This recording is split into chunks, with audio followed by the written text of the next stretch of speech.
Lord, come. Take up your holy throne.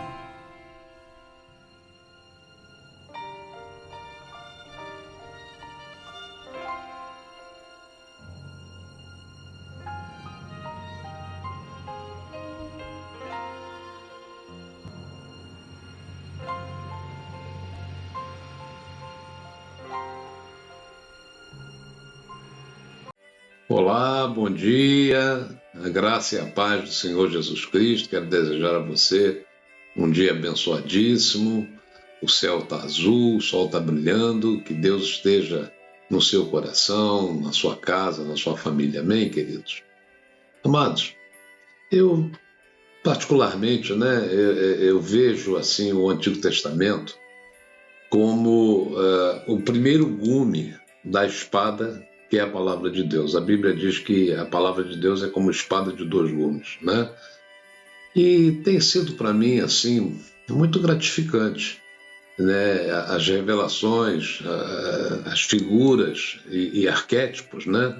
Que são ali mencionados, que projetam realidades espirituais no Novo Testamento, né? Uma coisa que o Antigo Testamento aponta em todo o seu conteúdo é para a pessoa central de Cristo, como o Novo Testamento, né? E me emociona, às vezes, que em oração eu leio partes, ou às vezes até capítulos inteiros, né, do Antigo Testamento.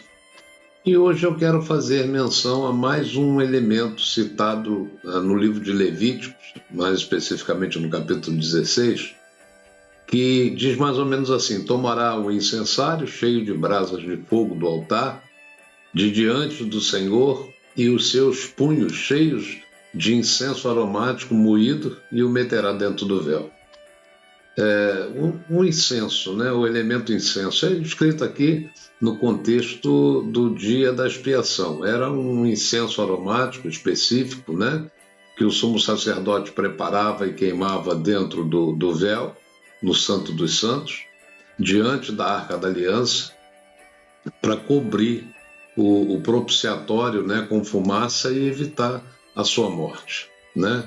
Esse incenso era um componente essencial assim do ritual da purificação e expiação dos pecados do povo de Israel, que era realizado anualmente, né, e pelo sumo sacerdote.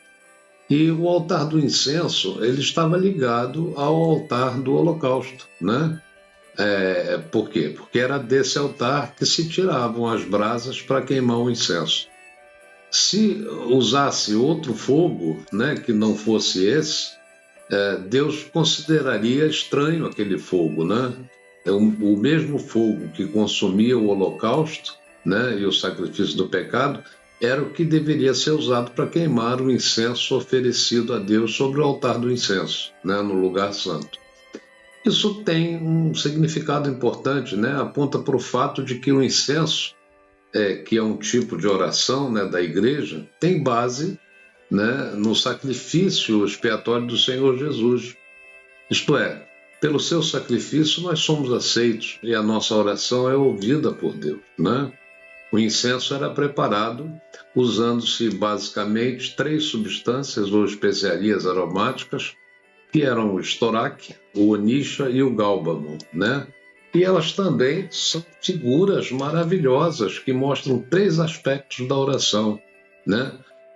O estoraque, por exemplo, fala de espontaneidade, era um arbusto ornamental, né, de origem asiática, que produz uma resina odorífera extraída do estoraque sem incisão, ou seja, não era feito nenhum talho, né, no caule para ser obtido, assim como se obtém o látex, né, das seringueiras. O seringueiro ele faz aqueles talhos, né, e para escorrer o látex. Nesse caso aqui era espontâneo, né, a árvore ela produzia sem precisar ser cortada, né? Isso fala da oração como uma forma de gratidão ao Senhor, né? A Bíblia diz lá em Efésios 6 que nós devemos orar em todo o tempo, no Espírito, né? E também em 1 Tessalonicenses 5 diz que nós devemos orar sem cessar. É oração espontânea, né? O outro elemento, a onisha, ela tem um significado de profundidade, que era o perfume feito pela queima das partes fibrosas, né, de certas conchas e moluscos marinhos que vivem nas profundezas, né, dos mares. E isso aponta para aquela oração com intensidade, né, com profundidade espiritual, né, como louvor, a glorificação ao Senhor, né? A gente vê na Bíblia, por exemplo, a oração de Ana, que diz que ela orou ao Senhor e disse no final: o meu coração exulta ao Senhor. Está lá em 1 Samuel 2, né? Em terceiro lugar, nós vemos aí o gálbano, né, que tem o sentido de quebrantamento. Uma planta sempre verde, com canais oleíferos, de onde se extrai um perfume e uma resina medicinal, através da incisão, nesse caso tem que fazer incisão, e aponta para aquela oração que é feita nos momentos de necessidade, de lutas, de tribulações, né? 1 Samuel 1 diz que Ana, com amargura de alma, orava ao Senhor, chorava abundantemente, né? Então, três elementos, uma trindade, né, representada aqui, cada um de igual peso, né, e característica, fundamental para que a oração seja ouvida, né, e consumada em qualquer situação, porque o Senhor, queridos, está sempre disposto, sempre pronto a ouvir a oração dos seus servos, seus justos, sejam quais forem os seus motivos, né? Então, falando ainda de oração e observando o livro de Êxodo, um livro antes do Levítico, vamos ver ali também descrito, né, que Deus ele dá ordem para que fosse feito um incenso, né, segundo a arte do perfumista, e ele acrescenta o sal. Ele diz temperado com sal puro e santo. Temperado com sal puro e santo. Quer dizer, entra um quarto elemento aí, e você pode me perguntar por que Deus ordenou que se colocasse sal na mistura aromática do incenso, né? Olha, é mais uma figura, né, sem dúvidas preciosa para a nossa vida cristã. São muitos os usos, né, utilidades do sal na Bíblia. Eu destaco, por exemplo, dois, um para condimentação de alimentos humanos e de animais, né, que está lá em Jó 6, Isaías 30, e os sacrifícios e ofertas do Antigo Testamento tinham que ser igualmente acompanhados de sal, sobretudo dos cereais, né? Ou dos manjares, como está em Levítico 2. A gente vê também a aplicação do sal nos holocaustos, né? Em Isaías 43, Ezequiel 43, simbolizando a natureza eterna, né, da aliança de Deus com Israel. Dizem em Levíticos 2 que todas as ofertas dos alimentos, né, deveriam ser temperadas com sal, né, e não deveria ser deixado de acrescentar o sal, né, o sal da aliança, a aliança do teu Deus, né, e de todas as tuas ofertas oferecerás sal. Então, a aliança com Deus é aliança perpétua, né, de sal, instituída por Deus para com o povo de Israel. E ele tinha um propósito de servir como emblema de lealdade e permanência, né?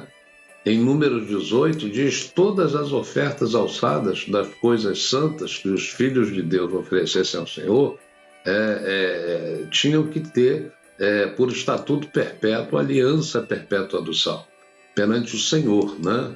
E estendida à descendência, né? Então, concluindo essa mensagem, eu quero ainda afirmar que a oração ela só pode ser ouvida e aceita por Deus se houver comunhão, pureza, santidade de vida, né? Aliança, né, com Deus através de Cristo hoje, daquele que ora, né? A Bíblia diz que a oração de um justo pode muito em seus efeitos, né? Não é a oração de uma pessoa profana, não é a oração de uma pessoa que não tem relação íntima com Deus, né? Está lá em Tiago 5. E também nos momentos, né, de oração que nos encontramos com o Senhor, né, e falamos com Ele pelo poder do sangue de Jesus. Então, o incenso era exclusivamente para o Senhor. Aquele que o cheirasse, né, seria até extirpado do povo do Senhor, né? E também diz a palavra que Deus não ouve a oração daquele que atende às iniquidades do seu coração. Está lá em Salmos 66. Então, o objetivo da oração é alcançar o coração de Deus, né? Buscando o seu propósito, buscando a adoração ao seu nome e contemplando sempre, sempre a majestade dele sobre as nossas vidas. Amém, queridos? Olha, compartilhe essa mensagem com alguém, fale com alguém sobre o poder da oração, os efeitos da oração e como se faz a oração que Deus ouve, né? Primeiro, em nome de Jesus, Jesus ele fala tudo que pedides ao Pai, em meu nome ele vou-lo concederá, né? E depois buscar a aliança perpétua. O sal, ela é aquilo que Jesus nos afirmou que nós somos, né? Sal da terra. Nós estamos aqui para temperar, para conservar, né, a santidade diante de Deus e buscá-lo de todo o nosso coração. Amém? Um beijo no teu coração. Olha, inscreva-se nesse canal, né? Dá o seu like, compartilhe com alguém, toca no sininho. Até a próxima, queridos, em nome do Senhor Jesus.